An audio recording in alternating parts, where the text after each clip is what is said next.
فرمایا آپ صلی اللہ علیہ وسلم نے، مسلم شریف کی صحیح ترین حدیث ہے، لا تزال قدم ابن آدم، آدم کے بیٹوں کے قدم، ابن آدم کے قدم یوم القیامت عند ربہ، تب تک نہیں ہٹ سکتے ہیں اپنے رب کے سامنے سے، کب تک؟ حتی یسأل عن خمس، جب تک ان سے 5 سوال نہ کیے جائیں۔ پہلا سوال کیا ہوگا؟ عن عمرہ فیما افنا، اور بتاؤ میں نے تم کو 60 سال کی عمر دی تھی، میں نے تمہیں 70 سال کی عمر دی تھی، میں نے تمہیں 90 سال کی عمر دی تھی، فیما افنا، اس عمر کو تم نے کہاں خرچ کیا ہے، کہاں تم نے یہ عمر کھپائی ہے، بتاؤ کیا کما کے لائے ہو۔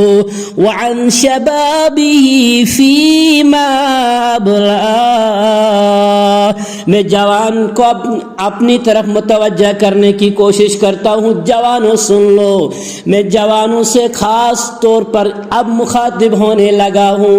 میں ہمیشہ بولتا ہوں جوان اس دین کا اہم ترین ستون ہے۔ اگر فی عن عمر ہی آ گیا تھا، یعنی اگر عن عمر ہی آ گیا تھا تو جوانی تو عمر میں آ گئی تھی نا، بچپن بھی، لڑکپن بھی، جوانی بھی، بڑھاپا بھی عمر میں تو آ گیا تھا۔ عن عمر ہی فیما افنا، بتاؤ تو نے 60 سالہ 70 سالہ عمر فیما افنا کہاں خرچ کی ہے۔ اب اس میں عمر میں جوانی بھی آ گئی تھی۔ جوانوں خاص طور پر ذرا ہاتھ جوڑ کر آپ سے مخاطب ہوں، خدا را ان ورڈز پر آپ ذرا توجہ دے، غور کریں۔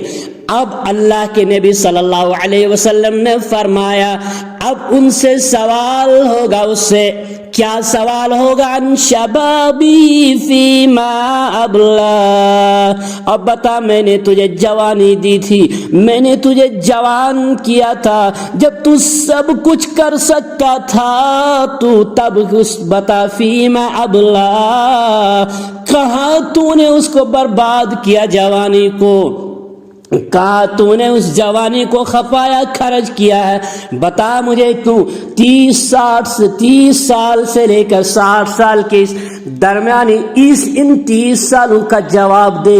اگر پہلے 60 سالوں کا، 70 سال، 90 سالوں کا جواب تھا، اب صرف 30 سالوں کا جواب مانگا جا رہا ہے۔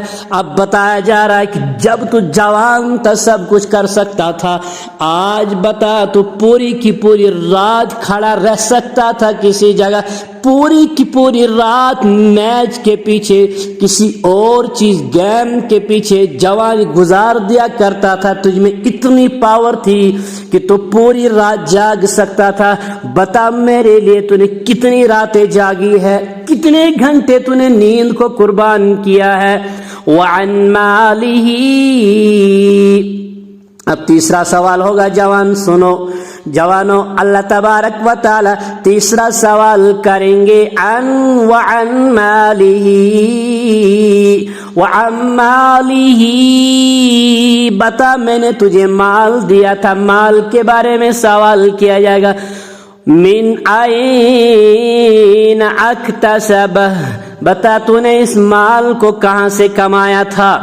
اب یہاں پر ایک آپ سے سوال کرنے لگا ہوں، ہاں جی میں نے بہت اچھی طریقے سے کمایا تھا، کوئی حرام، کوئی سود، کوئی رشوت، کوئی چوری، کوئی ڈاکہ، کسی کا مال اس میں نے مکس نہیں کیا تھا، یہ تو یہاں تک تو ٹھیک ہو گیا۔ آگے اللہ تبارک و تعالی پوچھیں گے، یہ تیسرا سوال مکمل نہیں ہوا، اللہ تبارک و تعالی کہیں گے مالہ من این اکتسب، بتا مال کہاں سے کمایا تھا۔ جواب آ گیا صحیح طریقے سے، حلال طریقے سے کمایا تھا۔ اب اللہ تبارک و تعالی آگے بتائیں گے وفیما انفق، بتا تو نے اس مال کو حلال طریقے سے کمانے کے بعد خرچ کہاں کیا تھا؟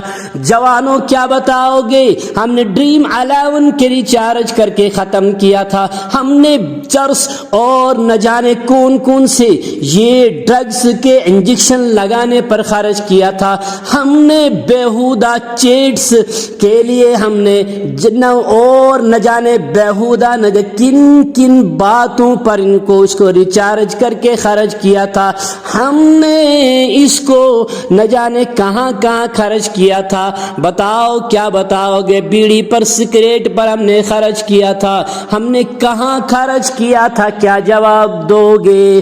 وَمَاذَا عَمَلِ فِيمَا عَلِمَ۔ آپ پانچواں سوال اور آخری سوال بتا، جتنا میں نے تجھے ذہن دیا تھا، علم دیا تھا، میں نے اتنا ذہین، اتنا تجھے جو ٹیلنٹڈ بنایا تھا، بتا تو نے اس علم کے مطابق عمل کتنا کیا تھا؟ تجھے معلوم تھا حی علی الصلاۃ حی علی الفلاح کی آواز آ رہی ہے، میرے لیے آواز آ رہی ہے، تو پھر بھی لحاف کے نیچے گھس جایا کرتا تھا، تو پھر بھی دکان کو بند نہیں کرتا تھا، تو پھر بھی اپنی کسی بھی پوسٹ کی کرسی کو چھوڑنے کے لیے تیار نہیں تھا۔ کیوں؟ علم تھا میرے لیے مجھے بلایا جا رہا ہے، کیونکہ میں نے ایگریمنٹ کیا ہے اللہ سے، میں تیری مانوں گا، میں تیرے احکام کو مانوں گا۔ جب اللہ کا حکم آیا تھا مسجد کی طرف چلو، تو گیا نہیں تھا۔ بتا تو نے عمل کیا تھا اپنے علم کے مطابق کہ نہیں کیا تھا؟ بتاؤ ان 5 سوالوں کے جواب جب تک ہم اللہ کے سامنے نہیں دیں گے تب تک ہم میدان محشر میں اللہ کے